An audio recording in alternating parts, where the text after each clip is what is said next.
नमस्कार, स्वागत है आपका और आप देख रहे हैं अपने यूट्यूब चैनल रीमिकेट बात।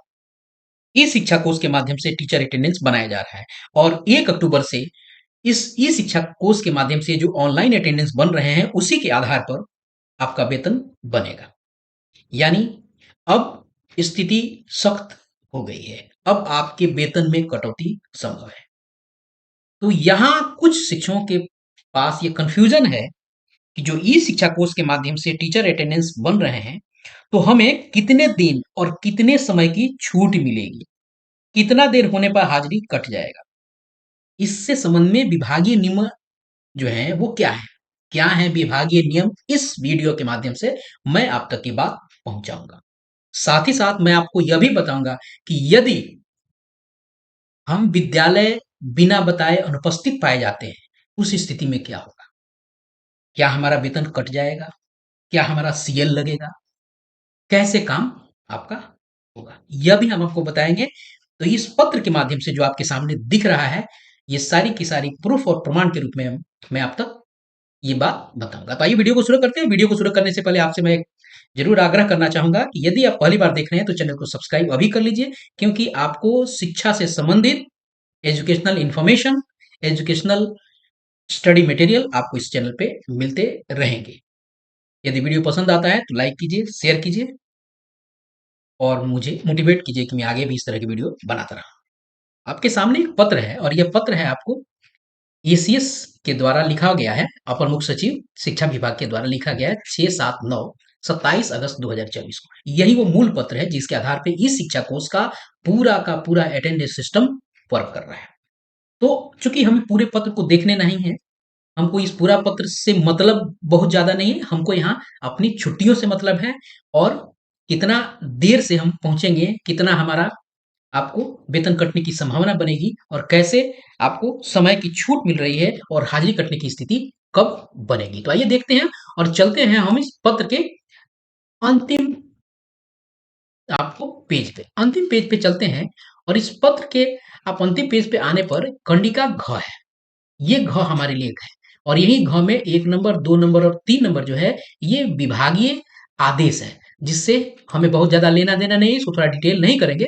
मैं आपको ज़रूर बता दूँ कि इसमें कहा गया है कि पहले 1 नंबर में कहा गया है कि आपको 1 अक्टूबर से 2024 से वेतन का भुगतान होगा। उसके अलावा ये भी कहा गया है कि ई-शिक्षा कोर्स पोर्टल पे दूसरे नंबर पे आपको ई शिक्षा कोर्स पे ऑनलाइन अटेंडेंस तो बनेगा ही बनेगा, साथ ही आपको भौतिक रूप से उपस्थिति पंजी में भी उपस्थिति बनेगी। क्लियर है? चलिए अब आते हैं तीसरे नंबर पॉइंट को देखते हैं। तीसरा नंबर पॉइंट हमारे लिए क्या कहता है? तीसरा नंबर पॉइंट भी विभागीय आदेश है, फिर भी इसको देख लेते हैं। विभागीय आदेश यह है कि निगेटिव आपको लिस्ट भेजी जाएगी, जिन लोगों जो लोग अनुपस्थित रहे हैं उनकी ऐसे ही वेतन विवरणी बनती ही है और उसी तरह भेजी भी जाती है। अब हमें ध्यान देना है नंबर 4 पे, नंबर 5 पे और नंबर 6 पे। आइए देखते हैं नंबर 4, नंबर 5 और नंबर 6 क्या है।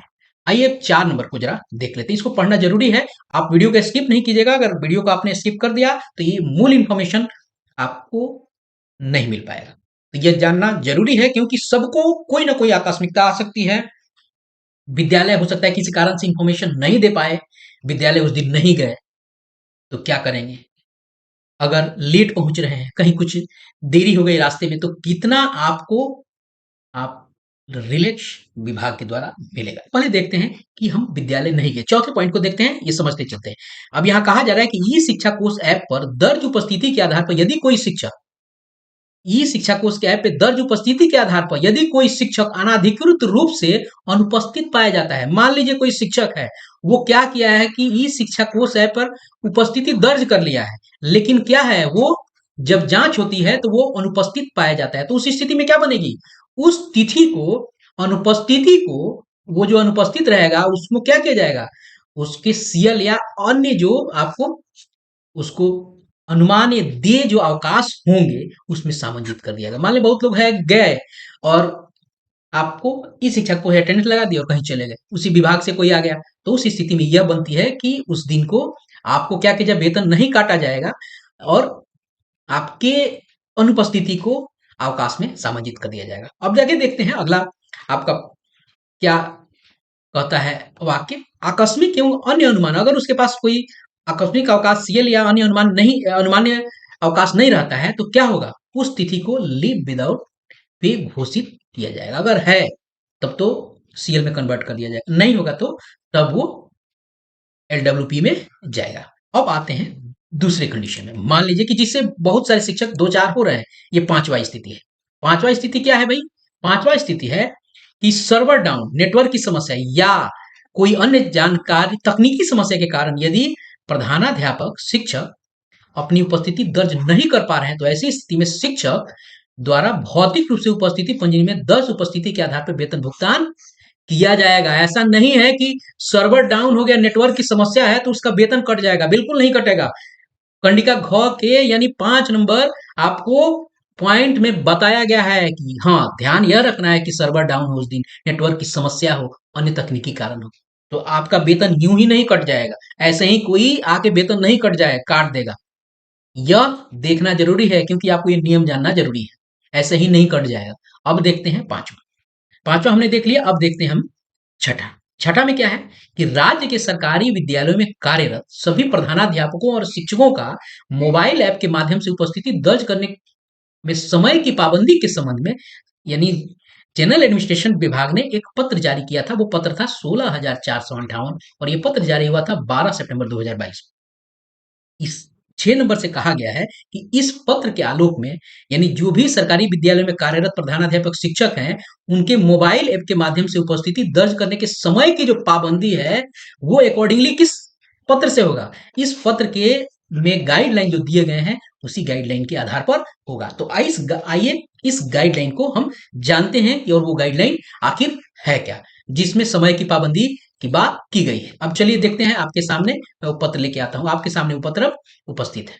यह पत्र है आपको 16,458। अभी बात हमने की 12/9/2022 का। अब देखते हैं कि समय की पाबंदी, कितने देर की छूट रहेगी, क्या स्थिति बनेगी। चलिए नीचे चलते हैं और देखते हैं कि क्या है। आइए, यहाँ जो कहानी बताई गई है, जो आदेश बताया गया है, ये 4 नंबर से शुरू होता है। इसको पढ़ने की जरूरत है, मैं पढ़ के आप तक बताऊंगा ताकि आप भी विश्लेषण कर लें। अब देखिए, ऊपर बताया गया कि बायोमेट्रिकल अटेंडेंस से क्या कैसे हो रहा है, उसको हम उसमें हमें जाना नहीं है, हमें अपने नियम को देखने हैं। अब देखिए, चौथा नंबर पॉइंट हमारे लिए है, वर्णित तथ्यों के आलोक में समयक विचारों उपरांत निर्देश दिया जाता है। ये गाइडलाइन हमें जरूरी है। विशेष परिस्थिति में, स्पेशल कंडीशन में, सक्षम प्राधिकार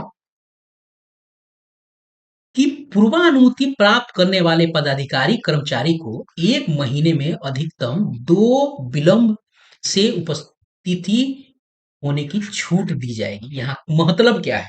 कह रहा है कि स्पेशल कंडीशन में सक्षम प्राधिकार कौन हो सकता है? बिहार कार्यपालिका नियमावली की चतुर्थ अनुसूची में आकस्मिक अवकाश की स्वीकृति हेतु निर्धारित जो भी अथॉरिटी होगी, कि पूर्वानुमति यानी पहले से अनुमति प्राप्त करने वाले पदाधिकारी या कर्मचारी को, जिसको स्पेशल कंडीशन में पहले से अनुमति प्राप्त हो, वो 1 महीने में 2 विलंब से अपनी उपस्थिति आपको बना सकता है। उसको ये छूट रहेगी। ऐसा नहीं कि सबको 2 है, नहीं। जिसको पूर्वानुमति हो, पहले से उसको सक्षम प्राधिकार के द्वारा उसके पास अनुमति हो, तो वो 2 दिन की उपस्थिति, वो भी 2 ही दिन का करेगा। ऐसा नहीं है तीसरे दिन के बाद उसकी कहानी बदल जाएगी, वो कटने पे चला जाएगा। तो 2 दिन का विलंब आपको वहां होगा। ध्यान रखने के, बहुत सारे लोगों के मन में कंफ्यूजन है कि हाँ 2 दिन की छूट बा, नहीं, 2 दिन की छूट नहीं थी। यानी पूर्वानुमति अगर नहीं है तो वो 2 दिन आपके लिए नहीं है। अब आगे देखते हैं अगला क्या है। अगला बहुत विशेष है, इसको देखने की जरूरत है।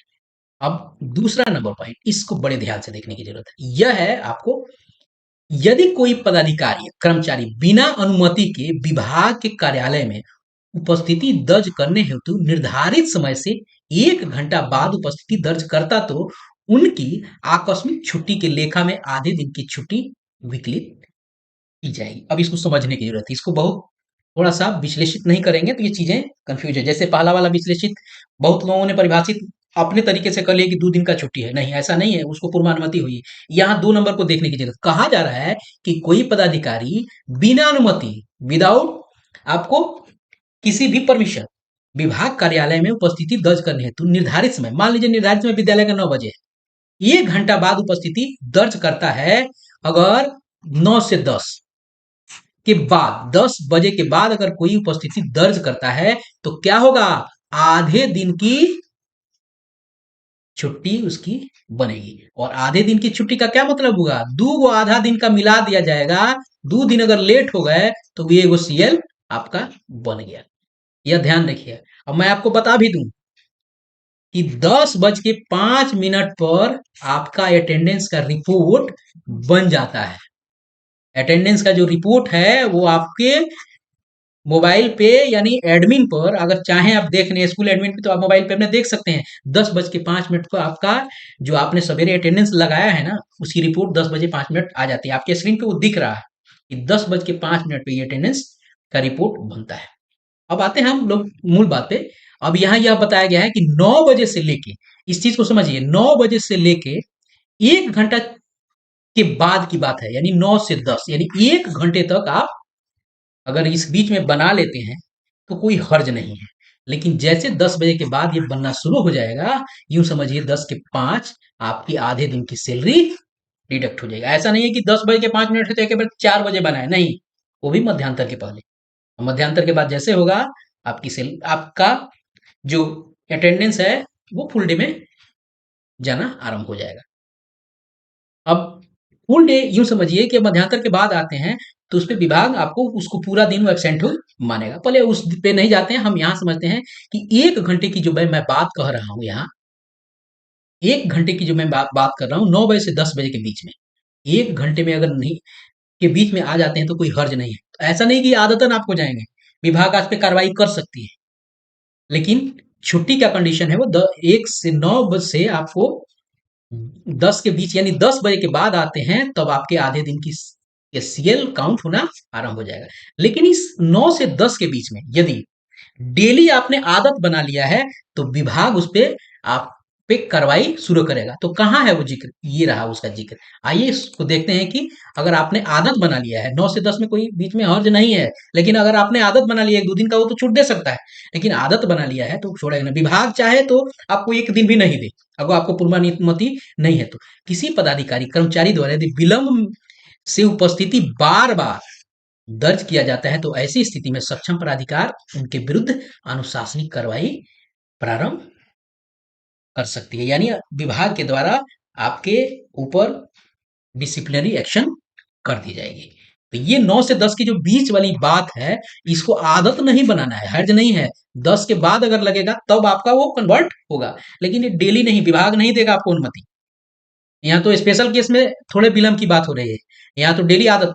तो आपको विभाग अगर आपको अनुमति देता है तब वो चल जाएगा, लेकिन कन्वर्ट तब होगा 1 घंटा बाद।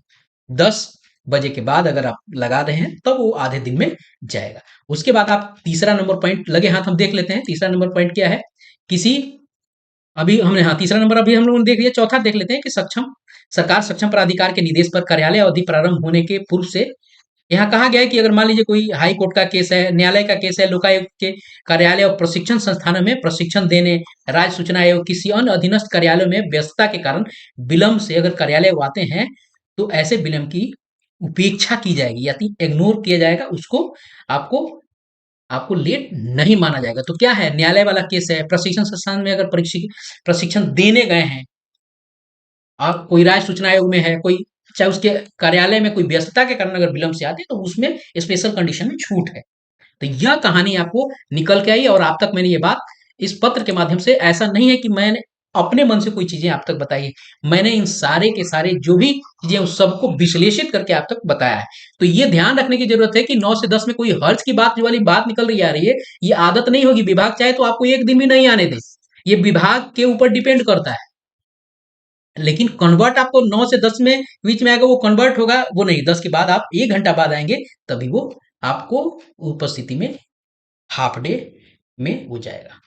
तो यह वीडियो के माध्यम से मैंने प्रयास किया कि आप तक ये सारी इंफॉर्मेशन पहुंचे सिस्टमेटिक रूप से और पूरी इंफॉर्मेशन आप तक अपडेटेड हो, ताकि कोई भी छुट्टी चाहे देर से पहुंचने की स्थिति में नहीं पहुंच पाए, तब स्थिति में क्या क्यों कैसे वाली स्थिति बने और कोई भी आपको मिसइन्फॉर्म करके, मिसकम्युनिकेट करके आपको गुमराह नहीं करे। तो यदि आपको मेरी मेहनत पसंद आई हो तो वीडियो को लाइक कीजिएगा। जैसे शुरू में कहा कि आपका ये लाइक और शेयर मुझे मोटिवेट करेगा, मेरा पारिश्रमिक यही है। पहली बार देख रहे हैं तो सब्सक्राइब अवश्य कीजिएगा। धन्यवाद, अपना ख्याल रखें, जय हिंद।